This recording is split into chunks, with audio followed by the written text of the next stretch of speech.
Doctor साहब, SCO summit का कामयाब इनकाद हुआ, मेहमान आए, 2 वीटो पावर्स के वज़ीर-ए-आज़म आए और काफ़ी इस्लामाबाद में पूरी दुनिया की नज़रें इस्लामाबाद पे रहीं। सरमायाकारी के एतबार से, इक़्तिसादी एतबार से आप समझते हैं कि ये समिट एक सनद है पाकिस्तान के लिए कि अब सरमायाकार आएंगे, वो पाकिस्तान पे एतमाद करेंगे? बिस्मिल्लाहिर्रहमानिर्रहीम। फैसल साहब, पाकिस्तान के बारे में आज हम गुफ्तगू कर रहे हैं कि इतने सारे ममालिक, उनमें से रशिया, चाइना, इंडिया, टार कंट्रीज़, ईरान, ये सब बड़े ममालिक हैं। ये 40% हैं दुनिया की पॉपुलेशन का। ये 60% लैंड होल्ड करते हैं। इनमें से 4 न्यूक्लियर पावर्स हैं। चाइना एक राइजिंग टेक्नोलॉजिकल पावर है, energy, agri based, mines and minerals. So ये है अहमियत इस खित्ते की। So for Pakistan certainly this is a good omen that so many countries have come to Pakistan and there has been a multilateral engagement. अब इसमें से क्या आप फ़ायदा उठा सकते हैं? देखिए, कुछ चीज़ें तो तय हुई, जो मैं इसको कहता हूँ ट्रेड, कनेक्टिविटी एंड सिक्योरिटी। ये 3 ही पैराडाइम्स हैं ना जिसमें आपने प्ले करना है।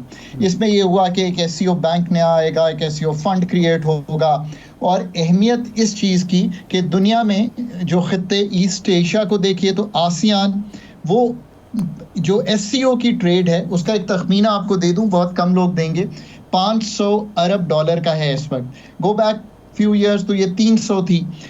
सो इसको कंपेयर करें आसियान से, वो 6 गुना है यहाँ से। बट हम 40%, 3 अरब लोग इस खित्ते में रहते हैं, और पावर्टी का इंसिडेंस है, इसमें कोई शक नहीं है। जहाँ तक एनर्जी, कार कंट्रीज, रशिया तेल, एनर्जी अगेन, ईरान तेल, energy, China is certainly different. China का एक नया ग्रोथ इंजन है, वो दुनिया में electrical vehicles, batteries, lithium ion, semiconductors, वो हाई टेक्नोलॉजी में चला गया है। सो चाइना ने हमें ये सबक सिखाया है कि ग्रोथ इंजन्स बनाने हैं। India at the same time एक जिसे आप कहते हैं, जब 90 की दहाई में ब्रेक किया, उन्होंने भी मैन्युफैक्चरिंग हब्स और उन्होंने सर्विस सेक्टर को अपना, जिसे कहते हैं, आगे बढ़ने के लिए बनाया। पाकिस्तान मैक्रो स्टेबिलिटी के साथ साथ अब इन्वेस्टमेंट ढूंढ रहा है, नई मार्केट्स ढूंढ रहा है, नई एक्सपोर्ट ढूंढ रहा है। So all in all I think it's a good omen for Pakistan at a time जबकि हमें ज़रूरत है कि पाकिस्तान को एक economic diplomacy, softer image Pakistan का, कि हम ऐसी चीज़ करा सकते हैं। We are a mature nation, हम दुनिया के साथ रहना जानते हैं। और जो खित्ते के ममालिक हैं, उन्होंने मेरे ख्याल में आज ये ज़रूर कहा कि आखिरी बात के कंपीटिंग इंटरेस्ट हैं, पर हमारा जो प्रोग्रेस है एज एन SCO वो सांझी होनी चाहिए, और हमें हर चीज़ जो टेरिटोरियल इंटेग्रिटी है उसको मान कर, अगर आप कम्युनिके देखें, और मैंने देखा है वो, तो उसको हमें रिस्पेक्ट करना चाहिए। सो all in all a good story. एक चीज़ आई थिंक मिसिंग थी, इन्होंने ज़्यादा बात पीपल टू पीपल एक्सचेंज और बिजनेस टू बिजनेस एक्सचेंज की नहीं की। आई थिंक जो अब ग्रुप्स बने वो इन 2 चीज़ों पे काम करें, तभी ताल्लुक बढ़ेगा और हम आगे बढ़ पाएंगे। जी सही है। अच्छा डॉक्टर साहब, ये $500 अरब के आपने बात की, मुझे याद है 2018 में चाइना गए थे, तो वहाँ जब ये बात होती थी CPEC के हवाले से $60 अरब की सरमायाकारी की, तो उन्होंने कहा कि आप $500 अरब के बारे में क्यों नहीं सोचते, और ईरान की उन्होंने मिसाल दी कि हम $400 अरब की वहाँ सरमायाकारी करना चाहते हैं, 200 की तो अब हो भी रही है। तो हमने जो इस वक्त सामने आए हैं फिगर के $11 अरब की सरमायाकारी के मुफाहमती यादाश्तें हुई हैं या तवक्को कर रहे हैं। हम ये जो सोचते हैं, इतना छोटे फिगर क्यों सोचते हैं? ये हमारी कैपेसिटी का इशू है या कुछ और मसला है? देखिए, ये हमेशा इशू तो वही है जो भी आपने आखिर में एक लफ्ज़ यूज़ किया। पाकिस्तान में हिज रॉयल हाइनेस आई थी, $20 अरब की सरमायाकारी बननी थी, एक रिफाइनरी। आज उस बात को मेरे ख्याल है 5 साल गुजर गए हैं, ना कोई रिफाइनरी है सवाए रेकोडिक जो इस वक्त ऑन द टेबल है, और $2.2 अरब के मुआहदे जो नए हुए हैं, हम अब उस तरफ बढ़ रहे हैं। बट वो सारी बात, तेल आएगा रशिया से, आज 30% कम की बात उस वक्त हुई थी, आज आप देख लीजिए। CPEC 2 पिछले 3-4 साल से हमने लानी थी, अब वहाँ खड़े हैं जहाँ पे IMF हमें ये कह रहा है कि नहीं, आप मराहत ना दें, आप अपनी SEZs को फेड आउट करें। पाकिस्तान को अगर आगे बढ़ना है तो ये तो रियलाइज करना पड़ेगा ना कि प्राइवेटाइजेशन करने के लिए सख्त चाहिए, कैपेबिलिटी चाहिए। एनर्जी सेक्टर को ठीक करने के लिए पॉलिसी फ्रेमवर्क्स नए जो लाएंगे वो ऐसे ना हो कि हम बाद में कह रहे हों कि वो देखें ना जी 2002, 94 और 2015 की पॉलिसी फ्रेमवर्क्स में भी कोताही थी हमारी साइड से, पर आईपीपीज ने भी फायदा उठाया। Pakistan is in the grip of a challenge which I always say is a public sector HR challenge.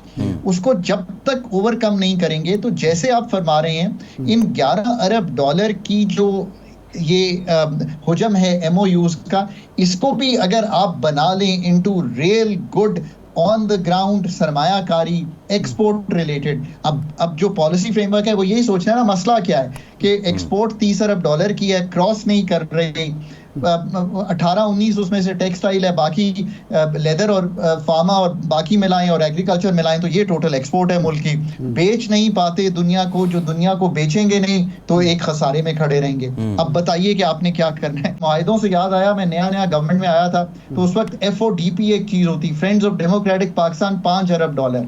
अब चलें उससे आगे चलिए, जनीवा के 11 अरब डॉलर के प्लेजेस थे, 9 या 10 या 11 अरब डॉलर के, आप उसका अहाता करें।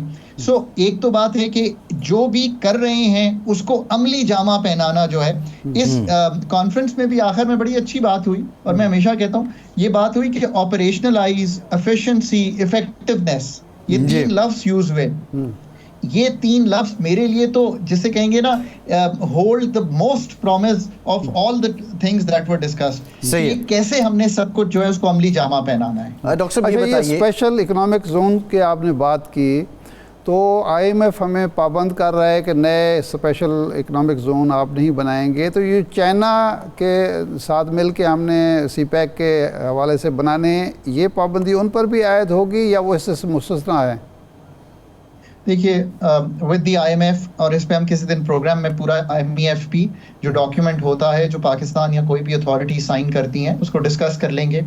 मेरा ख्याल है कि ये कहना कि एक मुल्क जिसकी 13% रह गई है इन्वेस्टमेंट टू GDP, 18 थी 10-15 साल पहले चले जाइए। अब असल बात यह है कि IMF को बराबर कराना था अथॉरिटीज़ ने कि भाई ये स्टेबिलिटी जो है इस पे फोकस बहुत करके हम इन्वेस्टमेंट मुल्क में अगर ना ला पाए तो 3 साल बाद तो फिर वहीं खड़े होंगे कि एक्सपोर्ट नहीं बढ़ी, इन्वेस्टमेंट नहीं आई, मैन्युफैक्चरिंग नहीं चली, एग्रीकल्चर की प्रोडक्टिविटी नहीं बढ़ी। तो ये जो आपने बात सामने रखी है ये बहुत अहम हो गई है। हमने ये कहा है कि हम फेज आउट कर देंगे इंसेंटिव्स को 2035 तक। सारे जो हमने दिए हुए हैं SEZs में, 9 SEZs हैं पाकिस्तान में, और कोई नए इंसेंटिव फिजिकल यानी कि मालियाती तौर पर टैक्स की मद में नहीं देंगे।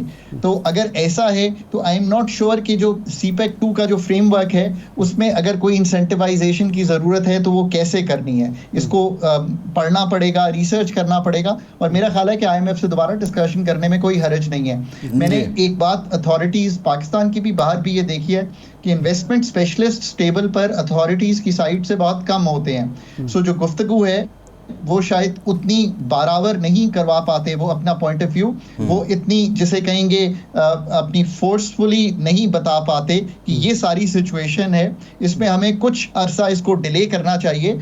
इसका मतलब ये नहीं है कि हम कह रहे हैं कि मैं फैसल को दे दूंगा, खाकान से छीन लूंगा, अरशद साहब को नहीं। कहना यह है कि इरशाद साहब को भी दूंगा, मसावी रखेंगे, बट इस वक्त इन्वेस्टमेंट अट्रैक्ट करना। और आपका क्या मतलब है कि जो UAE में इन्वेस्टमेंट आती है, जो दुनिया भर में इन्वेस्टमेंट आती है, उसके लिए वो ज़मीन साजगार नहीं करते, वो एटमॉस्फेयर नहीं बनाते, वो कॉस्ट ऑफ डूइंग बिजनेस नहीं घटाते, वो ईज नहीं पैदा करते। सो ये सारी चीज़ें जो हैं, आई थिंक ये तो आपका प्राइमरीली बड़ा फोकस है, और गवर्नमेंट ने कुछ इनिशिएटिव भी लिए कि उन्होंने रीस्ट्रक्चरिंग और राइट साइजिंग के नाम पे कुछ काम किए हैं। बहरहाल अब एक और इंतहाई अहम मामला है, भारतीय वज़ीर ख़ारिजा ने भी रीजनल कनेक्टिविटी की बात की, ऑल दो कोई बायलैटरल टॉक तो पाकिस्तान के साथ हो नहीं सकी, लेकिन इस सब के बावजूद जो पाक भारत तिजारत है और फिर अगस्त 5 का भारत का इक़दाम भी मौजूद है, इसमें होते हुए आप समझते हैं कि पाक भारत तिजारत की बहाली का इम्कान है?